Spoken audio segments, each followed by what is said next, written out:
تم تکتمون چھپاتے ہو. ماشاء اللہ بہت اچھا لگا. اور کون کرے گا؟ کوئی بھی کرو، کوئی مسئلہ تھوڑی ہے. معلوم ہے نا؟ تم کرو گے عمران. چلو اچھی بات ہے. قال کہا یا آدم اے آدم انبئہم بتا دو انہیں باسمائہم ان چیزوں کے نام. فلما پھر اس نے انبئہم بتا دیا باسمائہم ان چیزوں کے نام.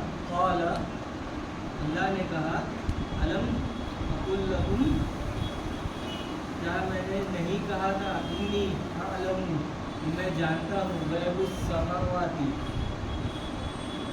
راز آسمانوں کے والارض اور زمین کا. وعلم اور جانتا ہوں ما تبدون جو تم دکھاتے ہو. وما کنتم اور جو تم تکتمون چھپاتے ہو.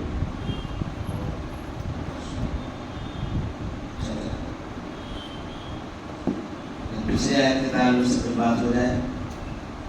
پچھلی جو دو آیتیں ہیں اس کے اندر کہا گیا ہے کہ اور اللہ تعالیٰ نے آدم علیہ السلام کے تمام چیزوں کے نام سکھائے. پھر انہوں نے ان پر یعنی فرشتوں پر چیزوں کے نام کو پیش کیا اور کہا کہ اگر تم سچے ہو تو ان چیزوں کے نام کو بتلاؤ. ہے نا؟ یہ کہا گیا تھا. بیچ میں کال آتا ہے تو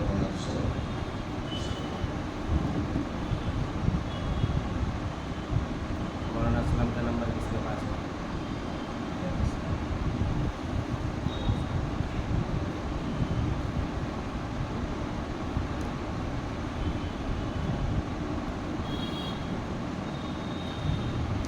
بولو درد چلتا ہے. اس کے بعد فرشتوں نے کیا کہا؟ سبحانک لا علم لنا الا ما علمتنا. تیری ذات بات ہے، ہمارے پاس اتنا ہی علم جتنا کہ تو نے ہمیں سکھایا ہے، اور بے شک تو ہی علم والا اور حکمت والا ہے. یہاں پر غور کرنے والی بات یہ ہے کہ آدم علیہ السلام کی تخلیق ہوئی.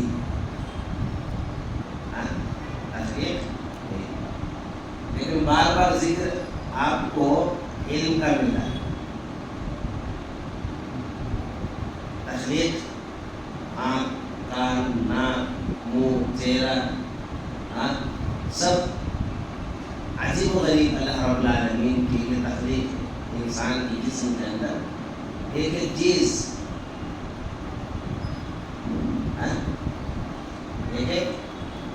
کے بارے میں اللہ رب العالمین کو واقعی معلوم عجیب غریب تخلیق ہے.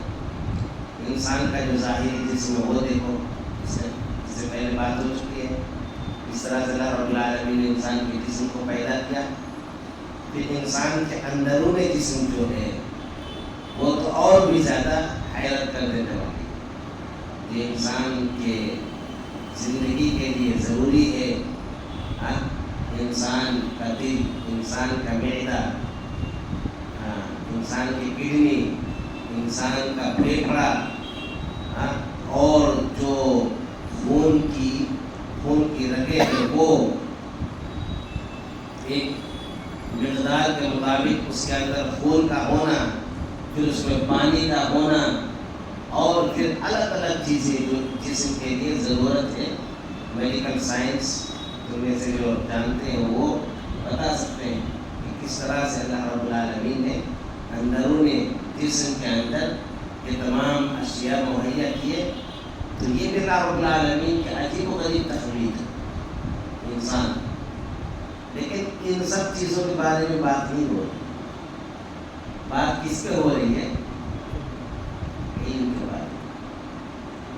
تو گویا کہ یہ جو انسانی ڈھانچہ ہے، یہ انسان کا یہ جو ڈھانچہ بنا ہوا ہے، یہ ایک چیز قیمتی ہے، اس میں کوئی دو رائے نہیں. لیکن اگر علم نہ ہو تو سب بیکار ہے. علم نہ ہو تو سب بیکار ہے. ایک علم تو وہ کہ انسان کے پاس بالکل ہی نہیں ہے، اس سے انسان پاگل سمجھا جاتا ہے، یعنی اس کے پاس کسی چیز کا علم ہی نہیں ہے، وہ نہیں جہاں پر علم کو محفوظ کیا جاتا ہے وہ جگہ ہی اس کی ٹھیک نہیں ہوتی دماغ، تو انسان کیا ہو جاتا ہے؟ پاگل ہو جاتا ہے، ایک تو اس اعتبار سے، دوسرے کا اگر دماغ ٹھیک بھی ہو لیکن علم نہیں ہے تو پھر ایسا انسان بھی کیا انسان ہے کہ اس کے پاس علم نہیں ہے۔ انسان کو دوسرے مخلوقات سے ممتاز کیا گیا ہے کس وجہ سے؟ دوسرے جانور کے پاس بھی دو آنکھیں ہے کہ نہیں ہے، دو کان ہے کہ نہیں ہے، منہ ہے کہ نہیں ہے، ناک ہے کہ نہیں ہے، پیر بھی ہے کہ نہیں ہے، ہم سے زیادہ پیر والے، کوئی 4 پیر والے بھی ہے کہ نہیں، ہم سے زیادہ طاقتور جسمانی اعتبار سے جانور پائے جاتے نہیں پائے جاتے؟ پائے جاتے۔ ذرا غور کرو کہ ہمارے جیسے جسم کے اعضاء جو ہیں ان کے پاس بھی اعضاء ہیں، لیکن ان جانوروں کے اور ہم انسانوں کے درمیان جو فرق کرنے والی چیز ہے وہ کیا ہے؟ علم۔ اس سے بار بار علم کا ذکر ہو رہا ہے۔ آدم کو پیدا کیا اللہ نے علم سکھا دیا، اسماء کے نام بتا دیے۔ اس سے کیا بات معلوم ہوتی ہے کہ انسان تبھی واقعی معنوں میں کامل انسان ہوگا جب انسان کے پاس کامل علم ہو، اور انسان کے پاس علم نہ ہو تو ظاہری طور پر تو انسان کہلائے گا، لیکن انسان کے لیے جو حقیقی انسان ہونا چاہیے وہ حقیقی انسان نہیں ہو پائے گا۔ علم بہت ضروری ہے، اور یہی وجہ ہے کہ جب علم والی کتاب، جس کتاب کو ہم پڑھ رہے ہیں، جس کتاب کو یہ علم والی کتاب ہے، علم والی کتاب ایسی کتاب کہ اس میں وہ علم عطا کیا گیا، وہ علم بتلایا گیا کہ جو انسان کے لیے واقعی معنوں میں وہ مطلوب ہے۔ آپ دنیا کے اندر مختلف علم، نالج، تعلیم، مختلف فن، مختلف سبجیکٹس آپ دیکھیں گے، لیکن یہ جو کتاب ہے اس کی جو افادیت ہے، فوقیت ہے، اس کا جو فائدہ ہے وہ دیگر کتابوں کے مقابلے میں، بلکہ یوں کہا جائے کہ دیگر کتابوں کو اس کے مقابل میں رکھ ہی نہیں سکتے۔ یہ ایسی کتاب ہے، ابھی ہم نے کتنی آیتیں 32 آیتیں پڑھی ہیں، کتنی آیتیں؟ 32 آیتیں، وہ بھی ایک ایک آیت کی تفسیر کی جا رہی ہے روزانہ، اور میرے خیال سے ابھی ہے 47واں درس ہے، یہ 47 درس 8 ہے، 48 ہے، 48 دروس میں 33 آیت،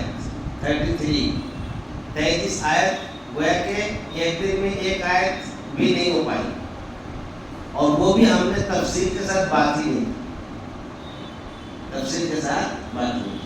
اگر پیچھے گزرے ہوئے یہ جو 48 دروس کو تم اگر سنو گے، بیٹھ جاؤ گے نا، تو آیت کو لے کر ہی بات کی گئی نا، تو اس طرح کہ علم کا ایک بہت بڑا حصہ ہم نے، حالانکہ 1% یا اس سے بھی کم ہم نے جانا ہے یا سیکھا ہے، لیکن اگر ایسی سرسری طور پر دیکھا جائے تو دنیا کے جو اور بھی کتاب ہیں ان کتابوں کے مقابلے میں اس علم کا موازنہ کرو جو ہم نے سیکھا ہے۔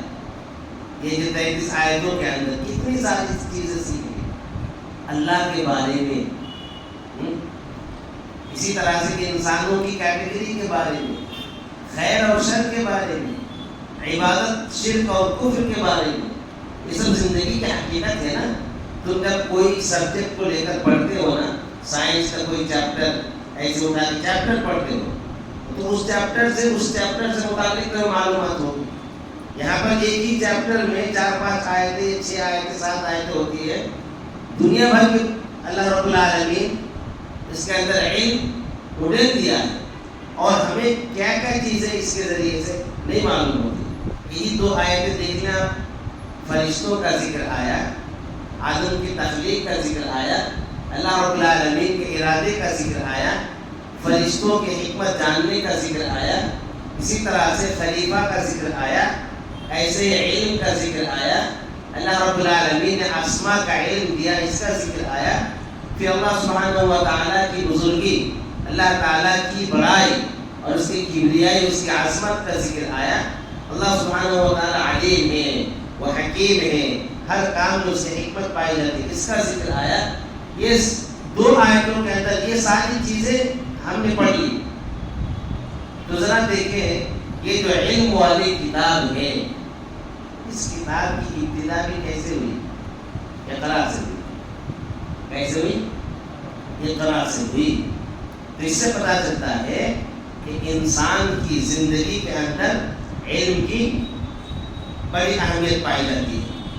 انسان کی زندگی کے اندر علم کی بڑی اہمیت پائی جاتی ہے. تو علم سیکھنا اور علم کا اپنے درمیان مذاکرہ کرنا اور علم میں آگے بڑھتے رہنا، ایک مسلمان کو اس کی اہمیت سب سے زیادہ سمجھنی چاہیے.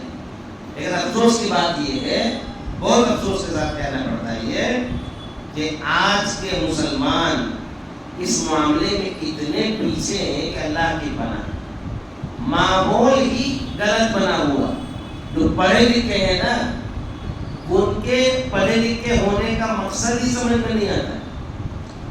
تم دوسری قوم کو دیکھ لو، ذرا انگریزوں کو دیکھ لو، تو انگریزوں کو آپ دیکھو گے تو وہ لوگ باقاعدہ علم کسے کہتے ہیں وہ پریکٹیکلی طور پر اس کی اہمیت کو سمجھاتے ہیں. مثلا ہم تعلیم حاصل کر رہے ہیں، 22 سال 23 سال 24 سال 25 سال تک ہم تعلیم حاصل کرتے ہیں، ہے نا.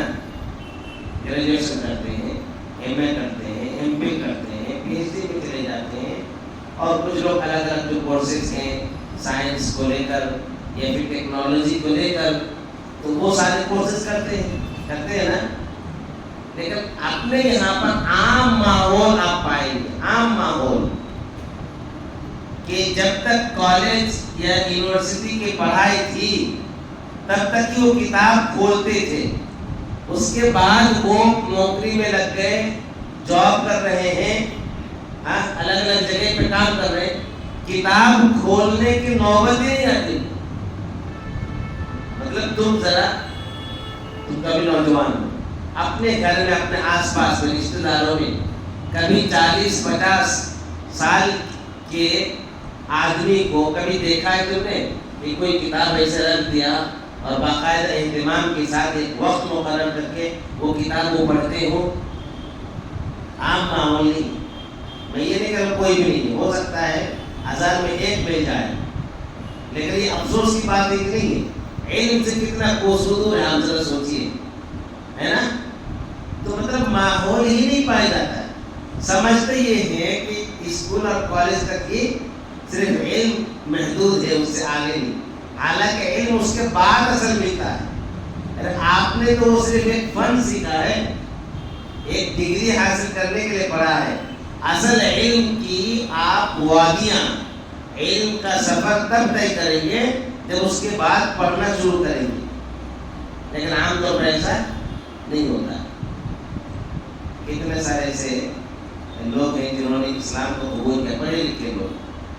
کتابیں ہم نے اسلام کیوں قبول کیا، اتنی موٹی کتاب ہے، اور بہت سارے لوگوں نے اسلام قبول کیا. تو ان میں زیادہ تر ایسے لوگوں کے بارے میں دیا گیا ہے کہ مسلمان جا کر کے ان کو سمجھائے نہیں، بلکہ قرآن پڑھ کر کے انہوں نے اسلام کو قبول کیا. قرآن پڑھ کر کے، جیسا کہ ابھی پیرس کے فرانس کے ایک وہاں کے ایک سیاسی لیڈر بھی تھے، نام میں بھول رہا ہوں، اور ڈاکٹر بھی تھے. تو ان کا مشغلہ دو تھا، دو ہابیز تھے اس کے. ایک تو یہ کہ سفر کرنا پسند کرتے تھے، جب بھی چھٹی ملتی تھی سفر پہ نکل جاتے تھے، سمندر کے سفر پہ نکل گئے. زیادہ تر تو سمندر ہی سفر کرتے تھے، جہاز میں بیٹھ کر سمندر کا سفر ایسا کرتے تھے. اور دوسرے کتاب پڑھنے کا شوق ہوتا ان کو، کتاب پڑھنے کا بہت زیادہ شوق.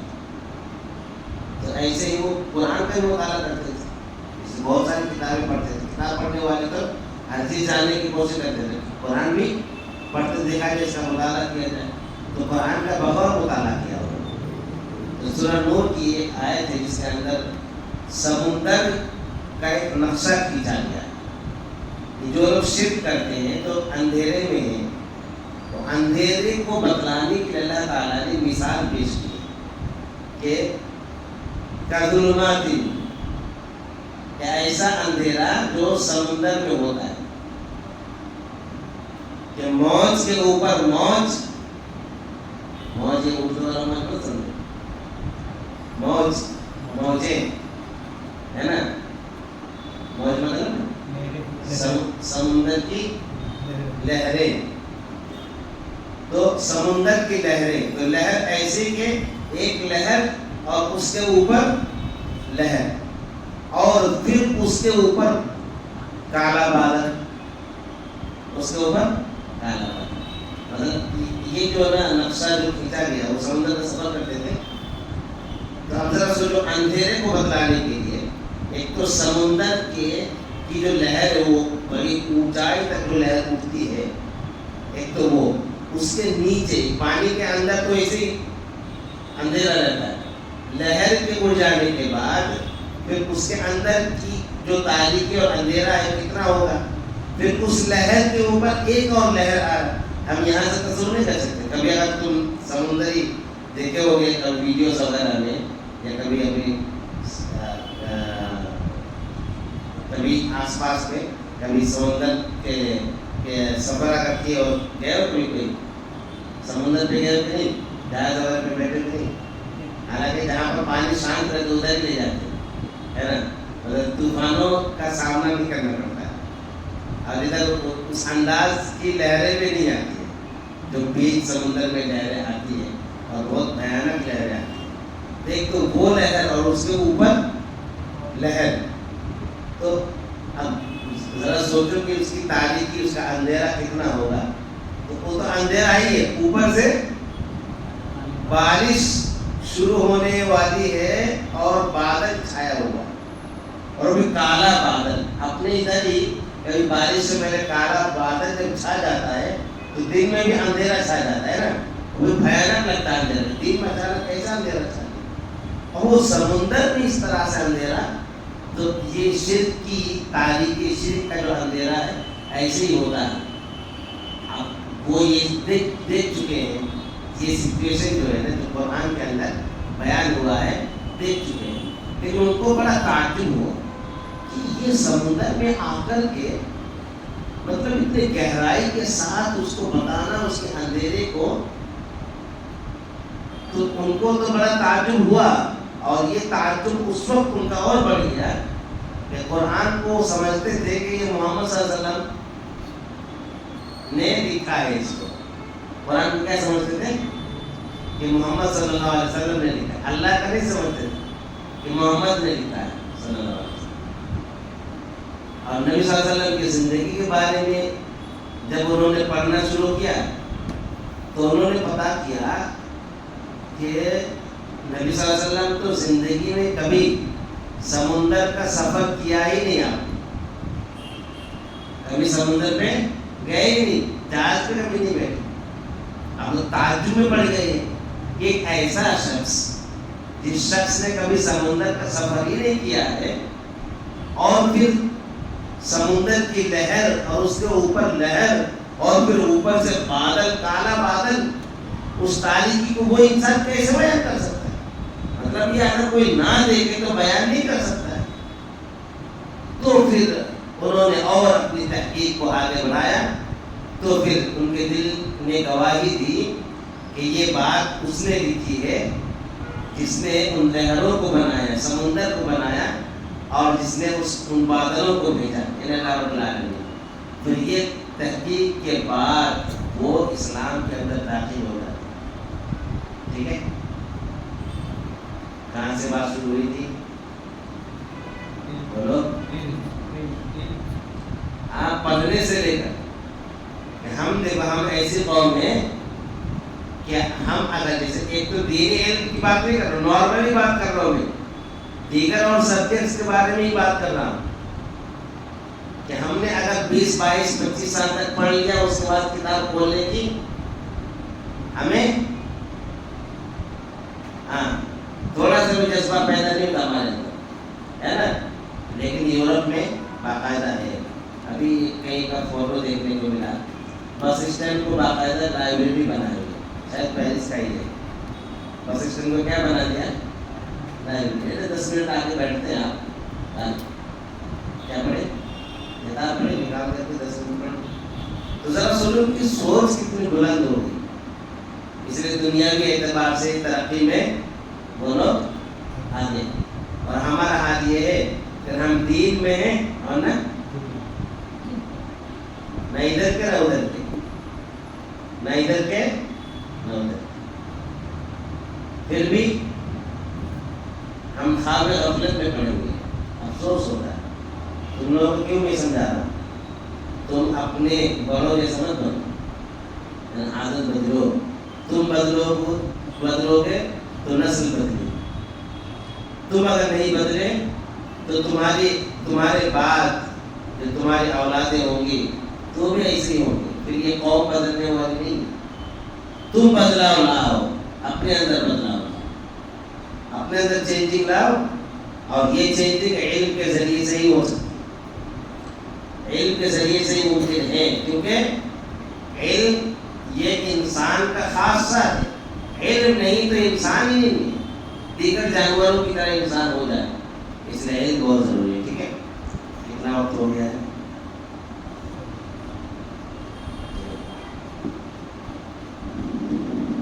یہ جو آیت آج پڑھی گئی ہے، اس آیت کا تعلق بھی پچھلے آیت سے ہے۔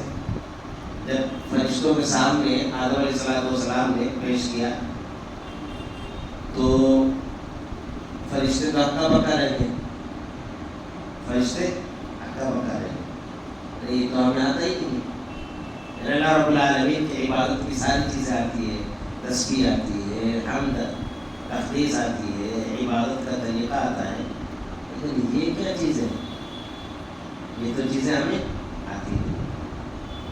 اسے یہاں ایک بات اور سمجھنا آتی ہے، جیسے ایک تو دنیا کے اندر جو بھی علم ہے نا، اس علم جو علم نافع ہے، اس علم نافع کا اصل مقصد اللہ تک پہنچنا یہ ہونا چاہیے، اللہ تک پہنچنا۔ اس علم نافع کا مقصد کیا ہونا چاہیے؟ اللہ تک پہنچنا۔ مثلا دنیا ہی میں بہت سارے ایسے سبجیکٹ ہیں، جیسے EVS انوائرمنٹ کے بارے میں پڑھتے ہو، انوائرمنٹ کیا ہے، کس چیز کا ذکر ہوتا ہے؟ اپنے ماحول، آس پاس کی چیزوں کا ہی ذکر ہوتا ہے، اپنی فضا کے بارے میں، ماحول کے بارے میں، انسان، جانور، پانی، درخت، یہ سب چیزوں کے بارے میں نا۔ یہ تو توحید کے دلائل ہے، یہ سب، بلکہ یہ سبجیکٹ پورا کیا ہے؟ توحید سے بنی ہوئی ہے، اور یہ سبجیکٹ تو قرآن کے اندر بہت زیادہ بیان کیا گیا، نہیں بیان ہوا؟ قرآن کے اندر بہت زیادہ انوائرمنٹ کے بارے میں بہت زیادہ بیان ہوا، درختوں کے بارے میں ذکر ہے، پتھر کے بارے میں ذکر ہے، پہاڑ کے بارے میں ذکر ہے، پانی کے بارے میں، بارش کے بارے میں، بادل کے بارے میں، چاند سورج کے بارے میں، ستاروں کے بارے میں، سمندر کے بارے میں، ندی نالے کے بارے میں قرآن کے اندر ذکر موجود ہے۔ تو گویا کہ یہ سبجیکٹ جیسے پڑھتے ہو تو توحید کی پوری دلیل سبجیکٹ میں موجود ہے نا۔ ایسے ہی اگر تم میتھ پڑھتے ہو، میتھ تو میتھ بھی پڑھا جاتا ہے نا، کسی نہ کسی اعتبار سے اس کا تعلق دین سے ضرور ہے. اس کا تعلق کس سے؟ دین سے. جیسے میرے پاس فتویٰ آتا ہے میراث وغیرہ تقسیم کیسے کیا جائے. مطلب کسی کا انتقال ہو گیا اور اس کے بعد مال چھوڑ کے گیا, اب اس کی اولاد ہے یا بیوی ہے یا والدین ہیں, تو کیسے اس کے ذریعے میں تقسیم کی جائے, جس کے لیے کس چیز کی ضرورت پڑتی ہے. تو قرآن کا علم اس کو کتنا دیا گیا ہے. دوسرے کو میتھ کی ضرورت پڑتی ہے, اس کو ٹائم لگتا ہے اس کو بتا دیں کہ کتنا حصہ کیا جائے گا, اصل مسئلہ کیا ہوگا, ہر ایک کے حصے میں کتنا جائے گا. تو یہ علم ہے, فن ہے, جس کو میتھ کہا جاتا ہے, اس کو فرائض کا علم کہا جاتا ہے. میتھ کے بغیر, حساب کے بغیر فرائض کا علم کوئی حاصل کر نہیں سکتا ہے اور نہ ہی کوئی فتویٰ دے سکتا ہے. میتھ بہت ضروری ہے اس کے اندر. تو اس میں دیکھیں اس چیز کی ضرورت پڑتی ہے. ایسے ہی گنتی, میتھ کا مطلب کیا ہے, گنتی سے اس کی شروعات ہوتی ہے, آگے چل کر کے وہی چیز بڑھتی جاتی ہے. تو شریعت کے اندر بہت ساری چیزوں کی گنتی ہے. چیزوں کی گنتی ہے نا, جوڑنے, جیسے عدت, یہ گنتی پر موقوف ہے. عید, جو ایام عید کے دن آتے ہیں, تو ابھی تم بقرعید, عید الاضحیٰ کب مناتے ہو, کس تاریخ کو, تو تمہیں حساب رکھنا پڑے گا نا گنتی, کہ کبھی بھی 10 تاریخ کے ساتھ منا لے, ایسے تھوڑی چلے. باقاعدہ ایک چاند کا مہینہ, پھر 29 کا 31 کا, وہ دیکھنا پڑے گا کون سا مہینہ ہو رہا ہے. تو کون سے مہینے میں عید الاضحیٰ ہے, رمضان میں کہ سفر میں, ذوالحجہ میں. ذوالحجہ, تو یہ بھی مہینہ یاد رکھنا پڑے گا. تو یہ بھی حساب سے اس کا تعلق ہے کہ نہیں, حساب سے اس کا تعلق ہے. نماز پڑھ لو, اب عشاء کی نماز کتنے رکعت پڑھے, سنت کتنے فرض پڑھے, تو یہ بھی حساب ہی ہے نا. تو حساب کا تعلق بھی کہیں سے نہ کہیں سے, کسی نہ کسی اعتبار سے شریعت سے ہے. تو یہ جو تم جو علم سیکھتے ہو, یہ جو دنیاوی علوم ہیں, ان میں سے بہت سارے علم کیا ہے, شریعت کے اندر مطلوب ہے. ابھی تاریخ مطلب ہسٹری. اب ہسٹری جاننا, اس کے بارے میں جانکاری رکھنا, صحیح علم رکھنا, اسی سے ہم جیسے اپنے اعمال کو درست کر سکتے ہیں, لائحہ عمل کر سکتے ہیں. اگر برے لوگ گزرے تو ان کی طرح نہ بنے, اچھے لوگ گزرے تو ان کی طرح بنے. ہسٹری کے بارے میں قرآن کے اندر ذکر ہے, صراط الذین انعمت علیہم, صراط الذین انعمت علیہم, ان لوگوں کے راستے پر چلا جن پر تو نے انعام کیا, اور ان لوگوں کے راستے پر نہیں جن پر تیرا غضب نازل ہوا, جو گمراہ ہو گئے. ابھی کون لوگ تھے, پیچھے گزرے ہوئے لوگ تھے نا. تو ایسے تھوڑی کہ ہم صرف دعا کر رہے ہیں اور ان کے بارے میں نہ بتا رہے ہیں, پر ان کے بارے میں قرآن میں آگے بتایا گیا. پڑھو, 25 انبیاء کا ذکر ہے, پڑھو. قوموں کا ذکر ہے, پڑھو. قوموں میں اچھے لوگوں کا ذکر ہے, برے لوگوں کا بھی ذکر ہے, جن پر عذاب آیا, جن پر غضب نازل ہوا. تو ہسٹری ہے نا, تو ہسٹری کو بھی جاننا. تو یہ جو علم ہے, تو علم اپنے جب تک اپنے اعتبار سے علم کو ہم حاصل نہیں کریں گے, علم میں آگے نہیں بڑھیں گے, اس وقت تک ہم نہ تو دنیا کے اندر کامیابی حاصل کر سکتے اور نہ آخرت کے اندر کامیابی حاصل کر سکتے. یہ جو تم لوگ آ رہے ہو, تو یہ بھی آ رہے ہو نا, یہ علم کو حاصل کرنے کا جذبہ ہے تم لوگ, ٹھیک ہے. اور یہ چھوٹا موٹا کام مت سمجھو, اتنا بڑا کام ہے کہ جیسے گھر سے نکل کے آتے ہو نا, تو ارادے کے ساتھ ہی آتے ہو نا. ایسے تو نہیں مستی کرنے کے لیے آ جاتے ہو, ارادے کے ساتھ. فرشتے تمہارے پیر کے نیچے اپنے پر بچھا دیتے. ذرا سوچو, اتنی بڑی یہ بات ہے, چھوٹی موٹی بات ہے. مطلب سمجھو کہ تم ایک اسکول میں پورے مہاراشٹر میں یا ممبئی میں تم نے اپنے سبجیکٹ میں یا اپنے کلاس میں ٹاپ کیا, سمجھو 10th میں ٹاپ کیا, اور تمہیں پرائز دینے کے لیے بلایا گیا, اور تم مطلب اسپیشل چیف گیسٹ بنے.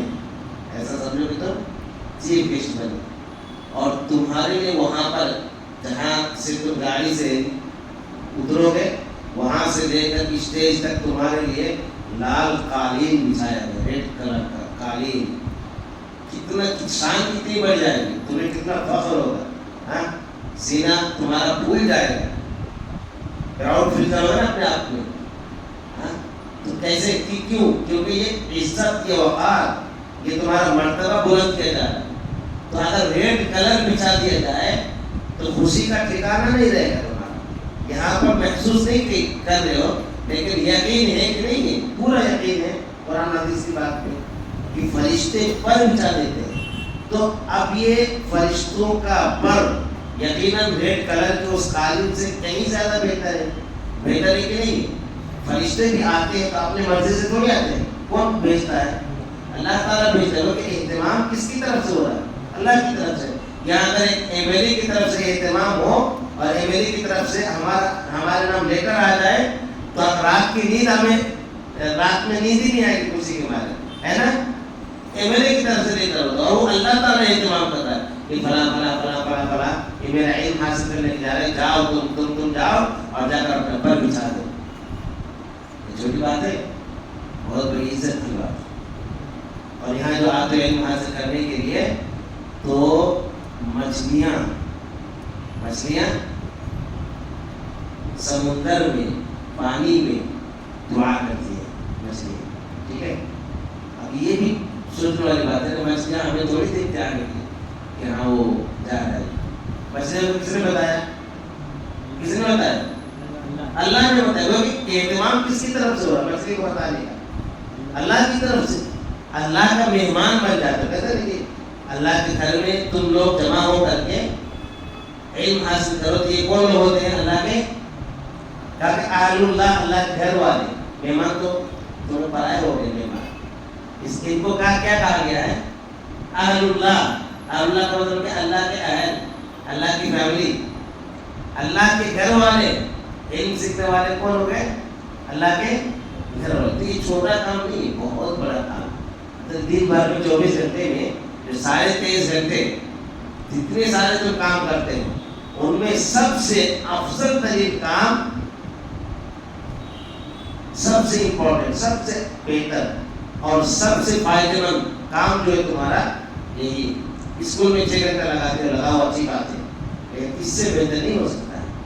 فٹ بال میں لگاتے ہو، کسی بنا رہے ہو، طاقت بڑھا رہے ہو، لگاؤ، اس سے بہتر نہیں ہو سکتا. ٹھیک ہے. تو یہ جو کام ہے یہ بہت اہم کام ہے. تو یہ علم کا فائدہ. ٹھیک ہے. یہ جو آیت ہے، آیت کے تعلق سے بات واقعی معلوم میں رہتی ہے. وہ پچھلے 2 آیتوں کے اندر میں نے کہا تھا کہ تم لوگوں کا علم کے بارے میں بتاؤں گا. تو یہ علم کے تعلق سے اس کی افادیت، اہمیت، فضیلت ثابت ہوئی نا، دل میں بیٹھی نا بات. انشاءاللہ علم حاصل کرو گے. کب تک؟ شادی ہونے تک. شادی کے بعد پھر چھوڑ دینا. تا حیات، تا زندگی، جب تک سانس چلے انشاءاللہ. اللہ رب العالمین ہمیں عمل کی توفیق عطا فرمائے. آمین. وآخر دعوانا الحمدللہ.